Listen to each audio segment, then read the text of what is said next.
உங்களோட பேர் என்னங்கண்ணா? எங்கேருந்து வரீங்க? என்ன போஸ்ட் எடுத்திருக்கீங்க? என் பேர் நவீன். நான் திருச்சியிலேருந்து வரேன். நான் வந்து இப்போ அசிஸ்டன்ட் இன்ஜினியர் இன் எலக்ட்ரிக்கல்.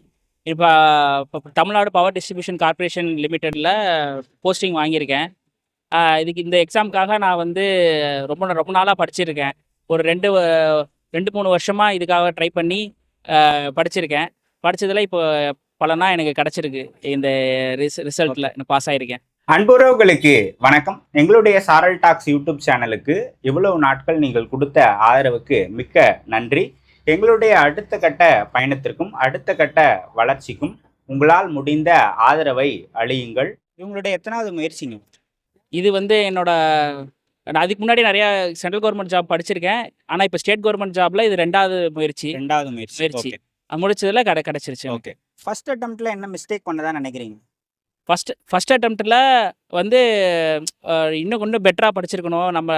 நம்ம வந்து கொஷின் பேப்பர் போட்டு பார்க்குறது அதெல்லாம் நம்ம பண்ணியிருந்தோம்னா இன்னும் நல்லா கிடச்சிருக்கும். இப்போ எனக்கு கிடச்சதில் ரொம்ப திருப்தியாக இருக்கேன் நான். ஓகே. டெக்னிக்கல் பேப்பர் பற்றி சொல்லுங்கள். அதுக்கு எந்த மாதிரி நம்ம படிக்கணுன்றதை சொல்லுங்கள். டெக்னிக்கல் பேப்பரில் பொறுத்த வரைக்கும் நீங்கள் வந்து ப்ராக்டிஸ் பண்ணணும் நிறையா. நீங்கள் வந்து எல்லாமே படிக்கணும்னு அவசியம் கிடையாது. முக்கியமானதை கரெக்டாக படிச்சுட்டு நீங்கள் வந்து போட்டு ப்ராக்டிஸ் பண்ணிக்கிட்டே இருந்தீங்கன்னா உங்களுக்கு கிடைக்கும். ஓகே. இப்போ அதில் எலக்ட்ரிக்கல் எலக்ட்ரானிக்ஸ் 2 வேரியன்ட் இருக்கு இல்லையா? எதுக்கு அதீத முக்கியத்துவம் கொடுத்து படிக்கணும்? எலக்ட்ரிக்கல் எலக்ட்ரானிக்ஸ் ரெண்டுமே தான். அதில் எலக்ட்ரிக்கலுக்கு வந்து நிறையா இது இருக்குது, கொஷின்ஸில் வரும். எலக்ட்ரானிக்ஸ் கொஞ்சம் கம்மியாக வரும். ஆனாலும் இப்போல்லாம் அந்த மாதிரி கிடையாது. முன்னாடி அப்படி இருந்தது. இப்போல்லாம் வந்து எல்லாம் ஈக்குவல் வெயிட்டேஜ் மாதிரி தான் கொடுக்குறாங்க. நம்ம ஓவராலாக படிக்கிறது நல்லது. எல்லாத்துலேயும் வந்து மோஸ்ட்லி ரிப்பீட்டட் கொஸ்டின்ஸு நம்ம வந்து திருப்பி அகைன் ப்ரிப்பேர் பண்ணிக்கிட்டே இருந்தோம்னா, ப்ராக்டிஸ் பண்ணிக்கிட்டே இருந்தோம்னா நம்ம கரெக்டாக பண்ணிடுவோம். ஓகே. இப்போ 10 யூனிட் இருக்கு இல்லையா? ஏதாவது ஒரு 5 யூனிட் கண்டிப்பாக நம்ம படிக்கணும், மிஸ் பண்ணவே கூடாது அப்படின்னா என்னென்ன யூனிட் சொல்லுவீங்க? எலக்ட்ரிக்கல் மிஷின்ஸ் கண்டிப்பாக படிக்கணும். பவர் சிஸ்டம்ஸ் கண்டிப்பாக படிக்கணும். அதுக்கப்புறமா பவர் எலக்ட்ரானிக்ஸு அந்த மாதிரி சப்ஜெக்ட் இருக்குது.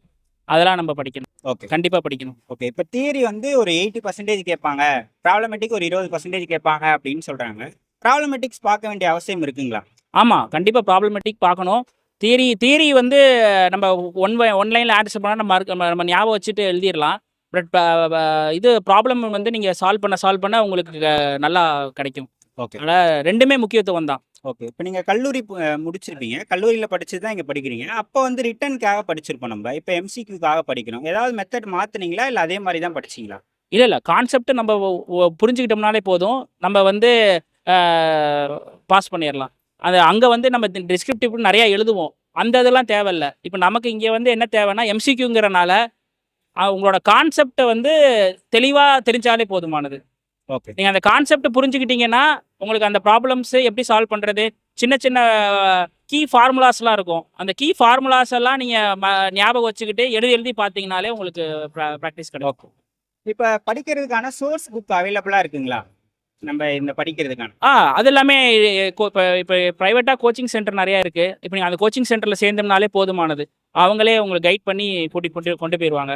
எது படிக்கணும், எது இம்பார்ட்டன்ட்டுன்னு சொல்லி சொல்லுவாங்க. நம்ம அதுபடி படித்தாலே நம்மளால் பாஸ் ஆகிட முடியும். இப்போ இது சொல்லி கொடுக்குற மாதிரி யூடியூப் சேனல்ஸ்லாம் அவைலபிளாக இருக்குது? நிறைய யூடியூப் சேனல்ஸ் இருக்குது.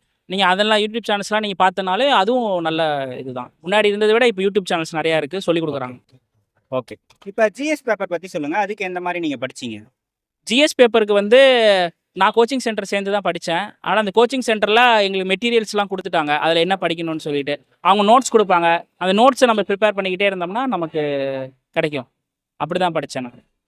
ஓகே. ஆப்டிடியூட் ரீசனிங் இது 2 எப்படி படிச்சீங்கன்னு சொல்லுங்கள். ஆப்டிடியூட் ரீசனிங்னா அதை நான் இதுக்கு முன்னாடி நான் சென்ட்ரல் கவர்மெண்ட் ஜாப்புக்காக கேட் எக்ஸாம் படித்தேன். அந்த கேட் எக்ஸாம் படித்தனால எனக்கு ஆப்டிடியூடு எல்லாமே ப்ராக்டிஸ் கொடுத்தாங்க அங்கே. அதனால் நான் வந்து அதில் மூலியமாக தான் ப்ராக்டிஸ் பண்ணினேன் நான். ஓகே. அது டைமிங்கு எல்லாமே இருக்குது. நம்ம போடும்போது எவ்வளோ சீக்கிரமாக போடுறோம் அப்படிங்கிறதையும் நோட் பண்ணிக்கணும். எவ்வளோ கரெக்டாக போடுறோமா அப்படிங்கிறதையும் செக் பண்ணிக்கணும். ஓகே. இப்போ எப்போ நீங்கள் கல்லூரி எப்போ முடிச்சிங்கன்னு? நான் 2016 முடித்தேன். 16. அதுக்கப்புறமா நான் வேலை பார்த்துருக்கேன். நான் நிறைய இடத்துல வேலை பார்த்துருக்கேன். வேலை பார்த்துட்டே தான் படித்தேன். ஓகே. அதனால் இப்போது ஒர்க் பண்ணிட்டு உங்களுக்கு இந்த எக்ஸாம் தான்? ஆமாம், காம்படிட்டிவ் எக்ஸாம்? ஆமாம். ஓகே. அதுக்கப்புறம் நிறைய வேலை பார்த்துட்டு அப்புறம் சென்ட்ரல் கவர்மெண்ட் எக்ஸாம்லாம் படித்தேன். அதுக்கப்புறமா சரி ஸ்டேட் கவர்மெண்ட் படிக்கலாமேன்ட்டு எக்ஸாம் எழுதும்போது கிடச்சிருச்சு இது. ஓகே. ஆமாம். ஓகே. உங்க ஃபேமிலிலலாம் சப்போர்ட் பண்ணாங்களா இவ்வளோ நாள் உங்களுக்கு? அவங்களாம் சப்போர்ட் பண்ணாங்க. எல்லாரும் சப்போர்ட் பண்ணாங்க. அதனால தான் நம்மளால படிக்க முடிஞ்சுச்சு ஃப்ரீயா. ஓகே. மொபைல் டிஸ்ட்ராக்ஷன் இருந்திருக்கா உங்களுக்கு? கண்டிப்பா இருக்கும். மொபைல் டிஸ்ட்ராக்ஷன் அதனால என்ன பண்ணணும்னா, நம்ம மொபைல வந்து முடிஞ்ச அளவுக்கு தள்ளி வைக்கணும். படிக்கும்போதே மொபைல் எடுக்கக்கூடாது. நம்ம படிச்சு முடிச்சுட்டு ஒரு 1 ஹவர் 2 ஹவர் பார்த்துட்டு திருப்பியும் வச்சுட்டு நம்ம திருப்பி படிக்க ஆரம்பிக்கணும். அப்பதான் இருக்கும். மொபைல் டிஸ்ட்ராக்ஷன் கண்டிப்பா இருந்துச்சு. இப்போ உங்களோட கோர் அதாவது டெக்னிக்கல் பேப்பருக்கும் ஜிஎஸ் பேப்பருக்கும் எப்படி டைம் டிஃபரன்ஷியேட் பண்ணி படிப்பீங்க? எவ்வளோ நேரம் ஒதுக்குவீங்க ஒரு நாள்? இப்போ ஹாஃப் டே தான். இப்போ காலையில் டெக்னிக்கல் பேப்பர் வந்து நம்ம முன்னாடி இருந்தே படிக்கிறனால அதுக்கு இப்போ எனக்கு என்னைய பொறுத்த வரைக்கும் டெக்னிக்கலுக்கு முன்னாடி நல்லா தெரியுங்கிறனால நான் ஜிஎஸ்க்கு இப்போ கான்சன்ட்ரேட் பண்ணி படிக்க ஆரம்பிச்சேன். ஏன்னா அது ஜிஎஸ் வந்து மறந்துடும். நம்ம படிச்சுட்டே இருப்போம், அப்புறம் மறந்துடுங்கிறனால ரீகால் பண்ணிக்கிட்டே இருக்கணும். டெக்னிக்கல் வந்து கான்செப்ட் ஓரியன்டுங்கிறனால நம்ம ஓரளவுக்கு படிச்சிட்டோம்னா நம்ம எப்பவுமே ஞாபகம் இருக்கும். நம்ம திருப்பி படிக்க தேவையில்ல. ஒரு தடவை படித்து நல்லா கரெக்டாக படிச்சிட்டோம்னா அது நம்ம ரிவிஷன் பண்ணிகிட்டே இருந்தால் போதும். பட் ஜென்ரல் ஸ்டடீஸ் வந்து மறந்து போயிருங்கிறனால கடைசி கொஞ்ச நாளில் வந்து நான் ஜென்ரல் ஸ்டடீஸ் படித்து ஞாபகம் வச்சுக்கிட்டேன் எல்லாமே. ஓகே. உங்களோட ரிவிஷன் மெத்தட் பற்றி சொல்லுங்கள். ரிவிஷன் மெத்தட் வந்து இப்போது ஒரு 5 நாள் இருக்குது அப்படின்னா அந்த 5 டேஸில் வந்து ஃபஸ்ட்டு டெக்னிக்கலு, அப்புறம் ஜிஎஸ்ஸு, அப்புறம் ஒரு 2 நாள் ஜிஎஸ்ஸு, அப்புறம் திருப்பி டெக்னிக்கலு அப்படிங்கிற மாதிரி மாறி தான் படிக்க முடியும். அப்போ தான் எல்லாத்தையும் வந்து கவர் பண்ண முடியும் உங்களால். ஸோ அதனால் நம்ம ஒரு இதை நம்ம ஃபுல் டெப்த்தாக படிக்கிறத விட எல்லாத்தையும் மேலாக படிக்கிறது தான் புத்திசாலித்தனம். ஓகே. நீங்கள் ஆஸ்பிரண்ட்ஸுக்கு சொல்லக்கூடிய மெசேஜ் சொல்லுங்கள். அடுத்த வர ஆஸ்பிரண்ட்டெல்லாம் இப்போ காம்படிஷன் கொஞ்சம் ஹெவியாக இருக்கிற மாதிரி இருக்குது.